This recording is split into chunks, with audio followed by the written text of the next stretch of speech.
बिस्मिल्लाहिर्रहमानिर्रहीम। अस्सलाम वालेकुम। खबरनामे में शामिल करते हैं आज की एक अहम खबर।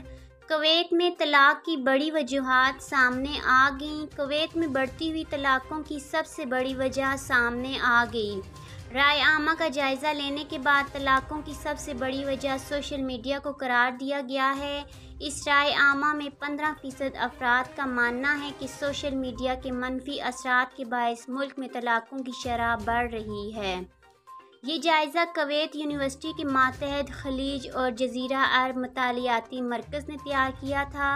मरकज़ ने अवामी राय पर मबनी तलाक की बड़ी वजह की निशानदेही की है। जायज़े में 13% ने मजहबी शऊर को तलाक की बड़ी वजह करार दिया, जबकि 9.8% लोगों ने रिश्तेदारों की मियाँ बीवी के ताल्लुकात में मुदाखलत को तलाक का सबब बताया है। जायज़े में 9.2% लोगों का मानना है कि बेजा आज़ादी और सहल पसंदी भी तलाक की बड़ी वजूहात में शामिल है।